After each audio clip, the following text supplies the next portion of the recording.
Hello everyone, so Kim here with Native Lady Book Warrior, and right now I am going to be wrapping up my reads for March. Yeah, alright then, let's get started.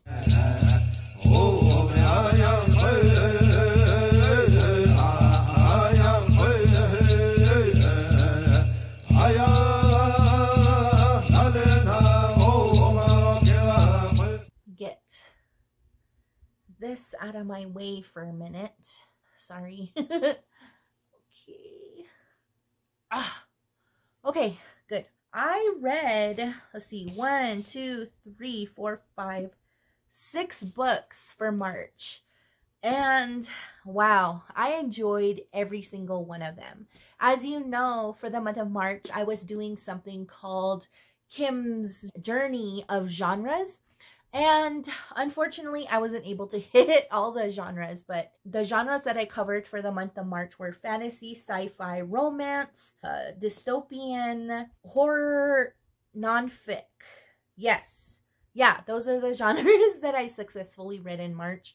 And I'm going to do this a lot more because the diversity in the reading, I think it really helped me stay out of that reading slump that sometimes I experience like mid-month.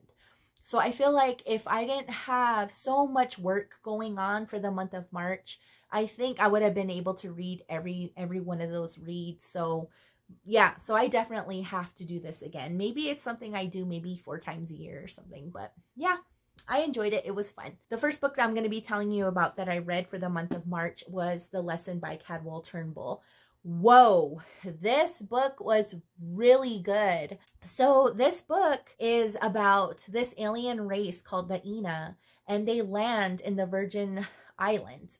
They have taken over this little tiny island that they keep to themselves, but they're also are intermingling with the human population. So one of the things about this book that the themes that were really heavy on was colonization. The book also explores the historical backdrop of the island itself and the people itself also. So I really enjoyed it. So okay, before I go any further, the content warnings for this book include violence, murder, also violence against animals, an attempted rape, also death of young characters or young people. And then I think one of the major ones that I could think of right now is cheating, like cheating in a relationship or infidelity, I guess. Yeah, so those are the major ones that I can think of right now. I'm sorry if I can think of any more, I'll pin it in a comment down below, but this book was pretty amazing. I haven't really decided on a rating right now. Right now, I'm kind of like between a 4 and a 4.75. But I think one of the amazing things that Turnbull does really good in this book is showing how characters are dealing with colonization, not only historically of what that colonization first looked like and how it changed a group of people on this island, which is, I imagine, a small community, right? But also how this new wave of colonization, how this community fits within this alien colonization and this oppression and a lot of injustices taking place.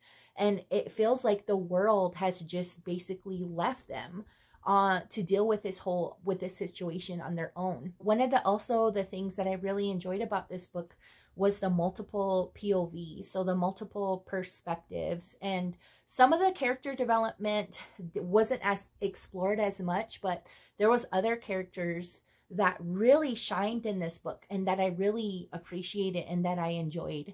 Another thing that I really liked was Mara. So Mara is part of the alien civilization, and she is kind of like this liaison, almost like this go-between on the island, and she exists to kind of keep the peace and to, well, not really keep the peace. And you find that out later when you read a little bit more into this book, but basically she's almost like this buffer in the community, because one of the things about the Ina that they explore is that the Ina very much respond to violent acts very violently. and they are a race of alien species that also are advanced in terms of technology and medicine. So it's like this community is between a rock and a hard place, because it's something, I mean, this community also very much needs this technology, and I imagine they advance a little bit more with it, but is it really worth the price of the injustices that they are facing, not only from the alien race, but also from their own world? There's almost no support that's being given to this community, because the world is just like, well, as long as they stay over there and are oppressing that community and killing that community, then we want to keep the violence there and away from like the mainland USA. So I saw a lot of parallels, and I really enjoyed this book. I know maybe some other readers are probably, when they think of a sci-fi, they're looking for world building, right? They're looking for a lot of deep diving into the alien race themselves. But I really appreciated this flip of to seeing how humanity respond to a race that is intelligent, that is very much paralleled with their own oppression that they have faced in the past, how they're able to coexist at this time. And you can see and feel the tension building up during the book, and you just know something, it's just leading to something, and you're just like, oh my gosh. So I read this because I got this book late in the mail. I wasn't able to participate in the group book reading, which happened in February, that Jess did for Blackathon. And wow, this book was pretty good. I really liked it, and I'm pretty sure I'm gonna read whatever Turnbull, if he writes another one, I'm gonna be there to buy it. So yeah, this is pretty, I really enjoyed the read. So yep, pretty awesome book. Okay, so I'm not gonna be holding up this next book for very long because it is very heavy. So I read The 100,000 Kingdoms by N.K. Jemisin, and it is the first book in the Inheritance trilogy. I was trying to get to this book for Reads with Rachel, so Rachel's live book discussion, but I just wasn't able to finish it in time. That book, whoa. It was just so good. And this 100,000 Kingdoms is a fantasy book. Wow, what a way to start that trilogy. There are so many things that I really enjoyed about the 100,000 Kingdoms book, and I think this book is pretty well-rounded in terms of exploring the world. The characters were very good, and I felt like they took a little bit longer to develop, but I didn't really understand what was going on in the beginning, because when I first started reading the chapter, I felt like it was a little bit confusing, and I was like, what is going on here? I feel like the protagonist, which is Yene, and she is basically from two different kingdoms, and her kingdom that she is at currently is her father's kingdom, and she has been chosen to lead that kingdom. The second kingdom is a kingdom that basically overrules all the kingdoms in the area that she lives in, and that kingdom is her mother's kingdom, and her mother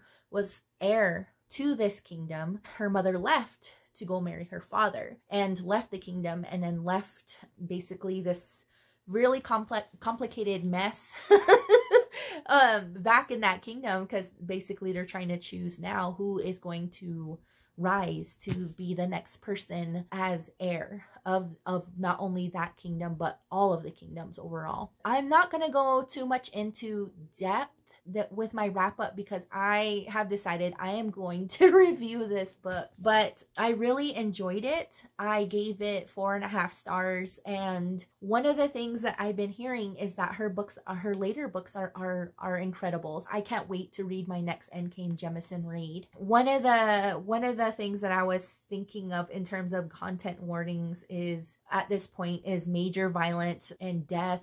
Also within the book, there's also mentions of incest, but then I don't want to spoil that, but it's not incest that's happening within human beings, but there's incestuous relationships happening with the gods. And it's kind of interesting because N.K. Jemisin really draws a line there.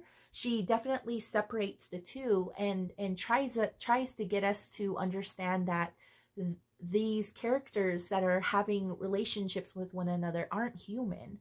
So, okay, I'm not going to go too much in depth with that, but there's also content warnings for murder, for plotting to murder, rape, sexual abuse, sexual assault, also, I think, torture and body gore. I think one of the things that I really enjoyed about this book was not seeing how there is a straight line and a separation between good guy, bad guy, evil and good, and also villainy and heroes. I feel like there's a huge spectrum of gray there. You get to see humanity interacting with gods, but also how their relationship is very much tumultuous because of things that have happened in the past. I really enjoyed the book and I can't wait to review it. I can't wait to share my thoughts with you all, and I can't wait to read my next NK Jemisin read. So at this point,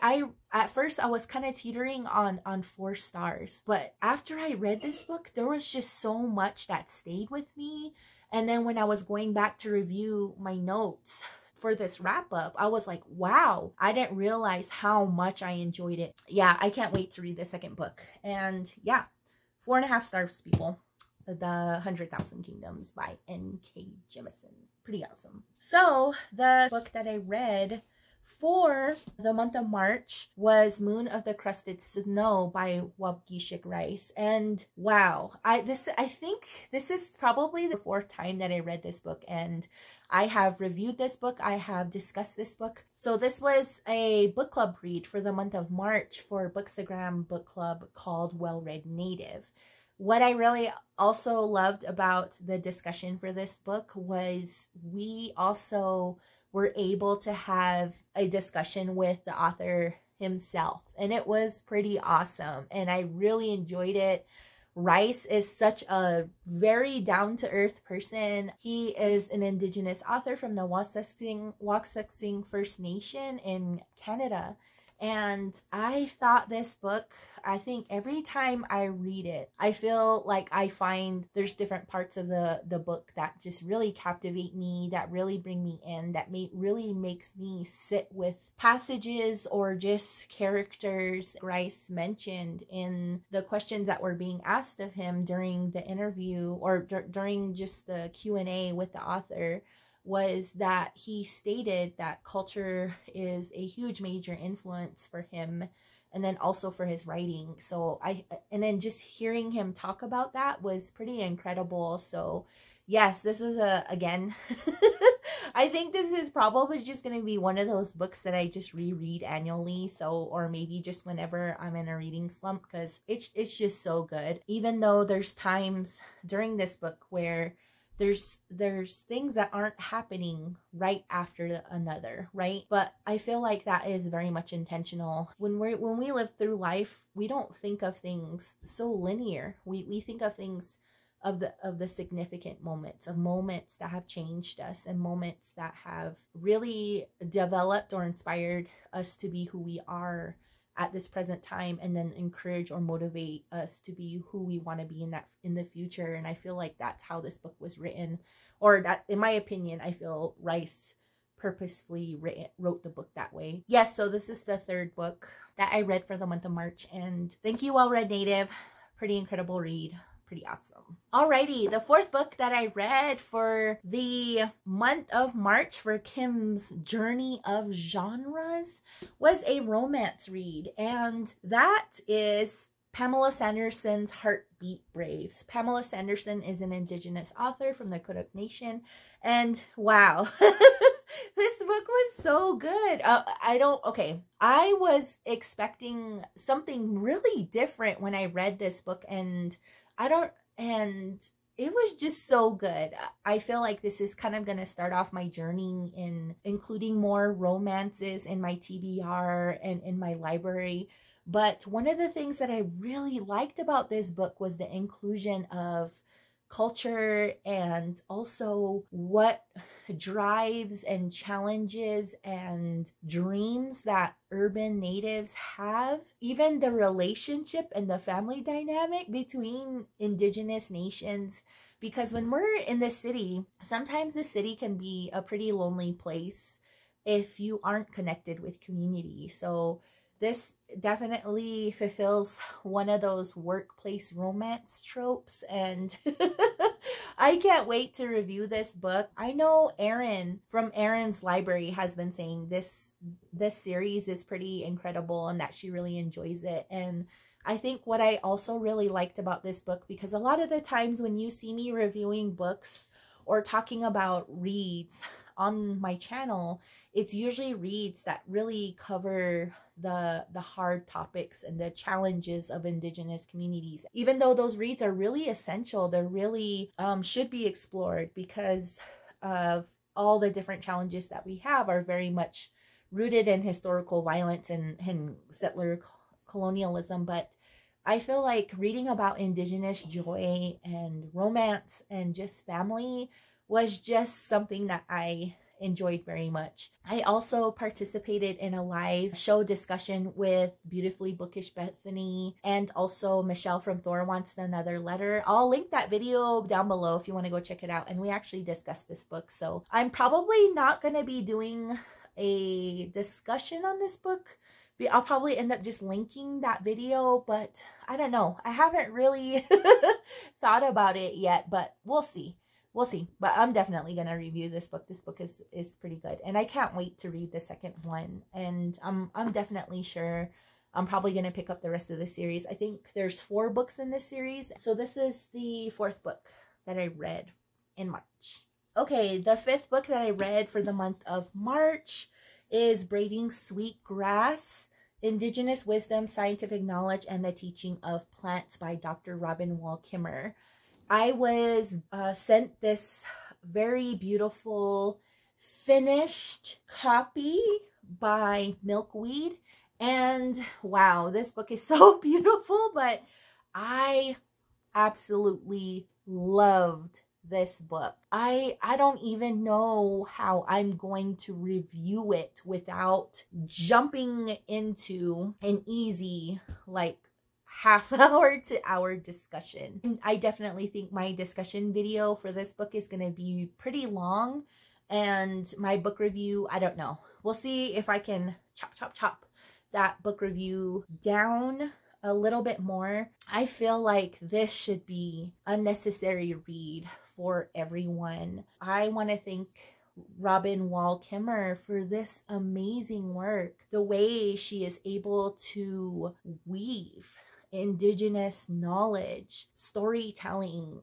science, and also this very much needed story that plants and life on this earth have to tell, or it is such an essential read. Easy 5-star read for me, and I cannot wait to review this book.